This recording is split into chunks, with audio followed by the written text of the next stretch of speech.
ಅಶೋಕ್ ಕುಮಾರ್ ರಾಯ್.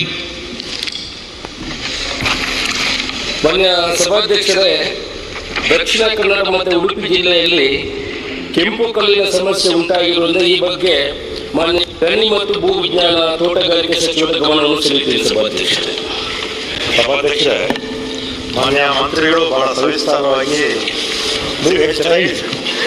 ಹೇಳ್ಬಿಡಿ.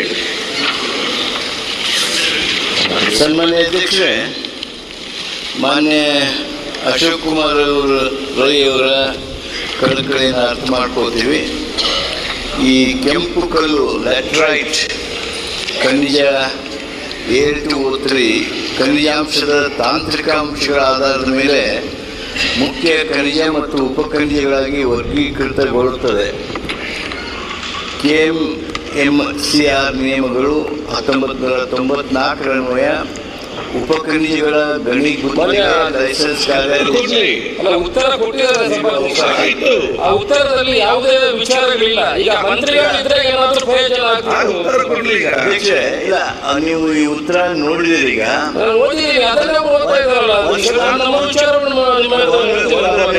ನಾನು ತಮಗೆ ಹೇಳ್ತೇನೆ ಅಧ್ಯಕ್ಷೆ, ನಾವು ಈ ವಿಷಯದಲ್ಲಿ ವಿಶೇಷವಾಗಿ ಆಸಕ್ತಿ ವಹಿಸಿ ಸೂಚನೆ ಕೊಟ್ಟಿದ್ದೀವಿ.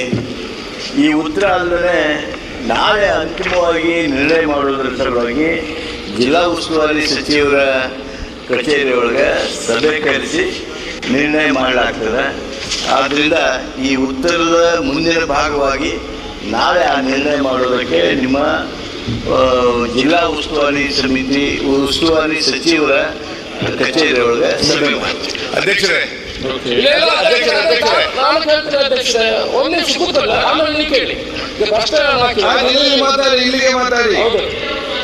ಹೌದು ಸಭಾಧ್ಯಕ್ಷರೇ, ಉತ್ತರವನ್ನು ಕೊಟ್ಟಿದ್ದಾರೆ ಸಭಾಧ್ಯಕ್ಷರೇ.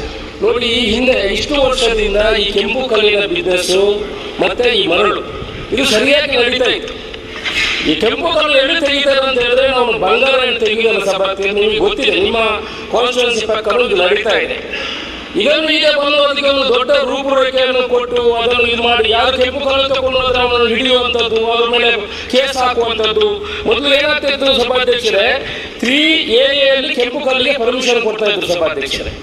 ನಾವು ಕೇರಳಕ್ಕೆ ನಮ್ಮ ಪಕ್ಕ ಇರುವಂತಹ ಕಾನ್ಸ್ಟಿಟ್ಯೂನ್ಸಿ ನಮ್ಮ ಭಾಗದಲ್ಲಿ ಒಂದೇ ಒಂದು ಲೈಸೆನ್ಸ್ ಇಷ್ಟೊಳಗೆ ಕೊಟ್ಟಿದ್ದಾರೆ ಸಭಾಧ್ಯಕ್ಷರೇ.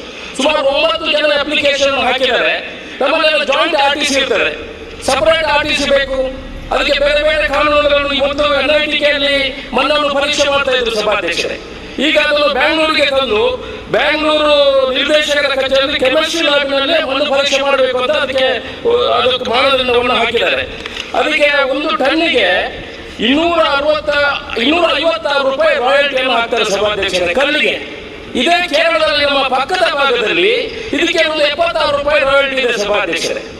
ಆನಂತರ ಇನ್ನೊಂದು ಲೈಸೆನ್ಸ್ ಇಶ್ಯೂ ಮಾಡ್ತಾರೆ 3AA. ಇದರಲ್ಲಿ ಬಾಸ್ಕೆಟ್ ಅಂದ್ರೆ ಈ ಮಣ್ಣು ಸಿಮೆಂಟ್ ಮಾಡುವವರಿಗೆ ಕೊಡಿಸುವಂತದ್ದು. ಅದಕ್ಕೂ ಇದನ್ನು ಹೋಲಿಕೆ ಮಾಡಿ ಅದಕ್ಕೆ ಹಾಕುವಂತ ತೆರಿಗೆಯನ್ನು ಇದರ ಮೇಲೆ ಹಾಕ್ತಾರೆ ಸಭಾಧ್ಯಕ್ಷರೇ. ಇವತ್ತು ಎಷ್ಟೋ ಜನ ನಿರ್ಗತಿಕರಾಗಿದ್ದಾರೆ. ಇದನ್ನು ಸಡಿಲಿಕೆ ಮಾಡಿ RTC ಮತ್ತೆ ಇಲ್ಲಿಗೆ ಮಣ್ಣು ಪರೀಕ್ಷೆಗೆ ಕಳಿಸಿಕೊಡುವಂಥದ್ದು.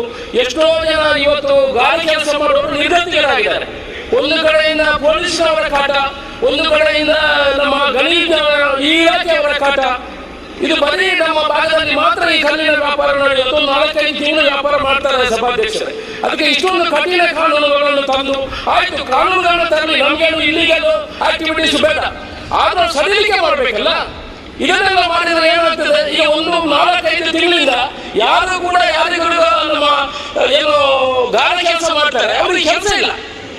ಕಾನೂನು ಮಾಡ್ತೇವೆ, ನಾಡು ಮಾಡ್ತೇವೆ, 3 ತಿಂಗಳಿಂದ ಕೆಲವು ಸಭೆಗಳು ನಡೆಯುವುದು ಸಭಾಧ್ಯಕ್ಷರೇ. ಇದಕ್ಕೆ ಕಾನೂನು ಮಾಡಲಿಕ್ಕೆ ಇದೊಂದು ಇಲ್ಲಿಗಲ್ ಆಕ್ಟಿವಿಟೀಸ್ ಅಲ್ಲ ಸಭಾಧ್ಯಕ್ಷರೇ. ಇದನ್ನು ಯಾರು ವಿರೋಧ ಮಾಡುವಂತದ್ದಿಲ್ಲ. ನಾನು ಮಾನ್ಯ ಮಂತ್ರಿಗಳು ಇರಬೇಕಿತ್ತು ಸರ್, ಅವರಿಂದ ನಾನು ಉತ್ತರವನ್ನು ಬಯಸ್ತಾ ಇದ್ದೆ. ಆದರೆ ಬೇರೆ ಮಂತ್ರಿಯವರು ಉತ್ತರವನ್ನು ಕೊಟ್ಟಿದ್ದಾರೆ ಸಭಾಧ್ಯಕ್ಷರು. ನಿಮ್ಮ ಮುಂದೆ ಹೇಳುವಂಥದ್ದು ನಿಮಗೂ ಇದರ ಬಗ್ಗೆ ಮಾಹಿತಿ ಇದೆ. ಅದೇ ದಯಮಾಡಿ ನಾವು ಕೂಡಲೇ ಅದಕ್ಕೆ ಒಂದು ಪರಿಹಾರ ಕೊಡುವಂತ ಕೆಲಸವನ್ನು ಮಾಡಬೇಕು ಸಭಾಧ್ಯಕ್ಷರೇ. ಇವತ್ತು ನಾಳೆ ಮೀಟಿಂಗ್ ಅಂತ ಹೇಳಿದ್ರೆ ಅದರಲ್ಲಿ ಕೂಡ ಇದನ್ನು ಚರ್ಚೆ ಮಾಡಿ ಅದಕ್ಕೆ ಪರಿಹಾರವನ್ನು ಕೊಡುವಂತ ಕೆಲಸ ಮಾಡಬೇಕು ಸಭಾಧ್ಯಕ್ಷರೇ.